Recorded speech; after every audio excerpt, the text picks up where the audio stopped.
নমস্কার। উর্মি হোমিও হলের পক্ষ থেকে আমি ডাক্তার দিবাকর দাস সকলকে জানাই আন্তরিক শুভেচ্ছা। আজকে আমি আপনাদের সাথে লিভারের রোগ, জন্ডিসের প্রধান কারণ এবং এর হোমিওপ্যাথি প্রতিবিধান নিয়ে আলোচনা করব।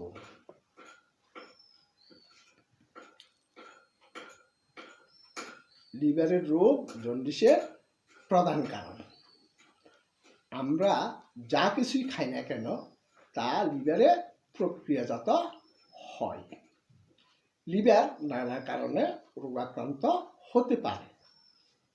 Hepatitis A, B, C, D এবং ই ভাইরাসগুলোর কারণে লিভারে প্রদাহ সৃষ্টি হয়, যাকে বলা হয় ভাইরাল হেপাটাইটিস। আমাদের দেশসহ সারা দেশে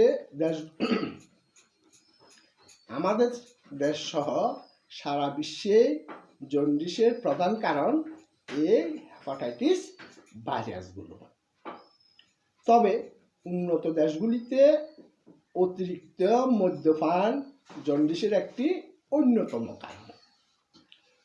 এছাড়া অটোইমিউন লিভার ডিজিজ এবং বংশগত কারণসহ আরও কিছু অপেক্ষাকৃত বিরল ধরনের লিভার রোগেও জন্ডিস হতে পারে। ওষুধের পার্শ্ব প্রতিক্রিয়াও অনেক সময় জন্ডিস হয়।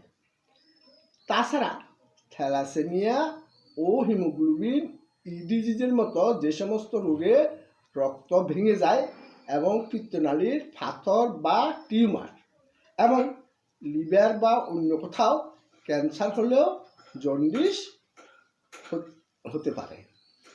তাই জন্ডিস মানে লিভারের রোগ এমনটি ভাবা ঠিক নয়।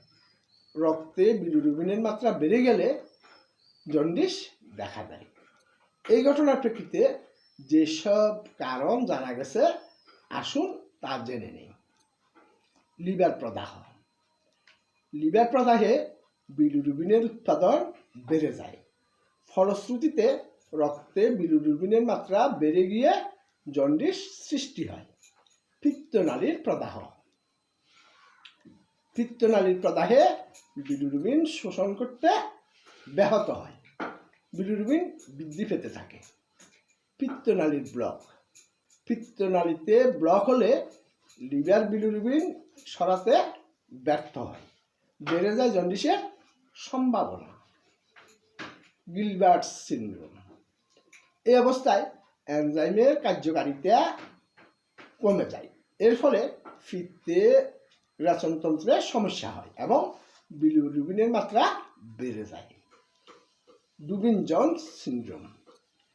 এই বংশগত রোগে লিভার থেকে বিলিরুবিন শোষণ হতে বাধা দেয়। ফলশ্রুতিতে জন্ডিস হওয়ার সম্ভাবনা বাড়ে। প্রতিরোধ। চিকিৎসা সাধারণত নির্ভর করে ঠিক কী কারণে জন্ডিস হলো তার উপর। তবে জন্ডিস থেকে বেঁচে থাকতে আমাদের কিছু করণীয় আছে। জন্ডিস প্রতিরোধে এই সম্পর্কে জেনে নেওয়া দরকার। হেপাটাইটিস এ ও ই খাদ্য এবং পানির মাধ্যমে হেপাটাইটিস এ ও ই খাদ্য ও পানির মাধ্যমে সংক্রামিত হয়। আর বি,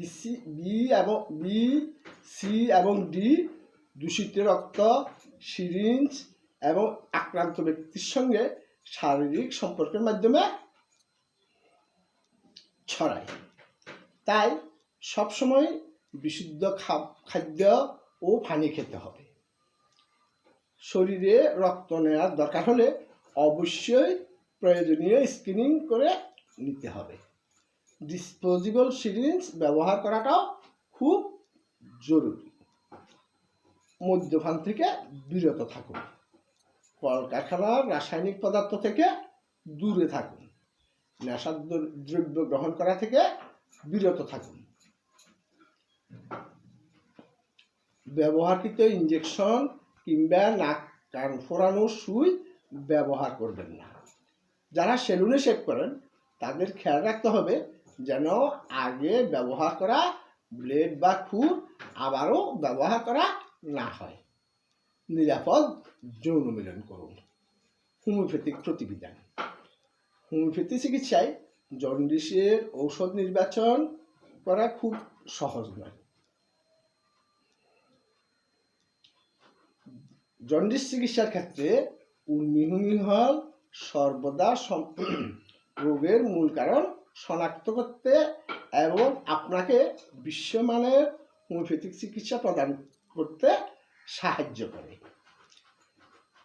এই রোগ আরোগ্য হওয়ার জন্য যে ওষুধগুলো ব্যবহৃত হয় তা সংক্ষেপে নিম্নে প্রদত্ত হল, যথা mercurius solubilis, natrum sulph, hydrastis, chelidonium, carduus marianus, ceanothus, carbo veg, dolichos, China,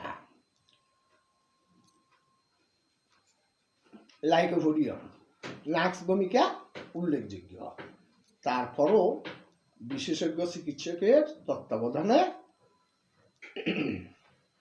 থেকে ওষুধ সেবন করা উচিত।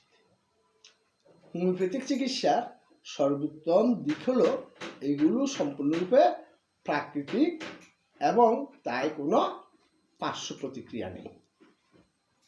কার্যকর এবং প্রত্যাশিত ফলাফলের জন্য ডাক্তারের পরামর্শ অনুযায়ী চিকিৎসাগুলি দীর্ঘ সময়ের জন্য পরিকল্পনা করা এবং অনুসরণ করা উচিত। এই ভিডিওটি যদি বিভিন্ন রোগে হোমিওপ্যাথিক চিকিৎসা সম্পর্কে জানতে সহায়ক ভূমিকা রাখে তাহলে চ্যানেলটি সাবস্ক্রাইব করে লাইক কমেন্টস করুন। ধন্যবাদ।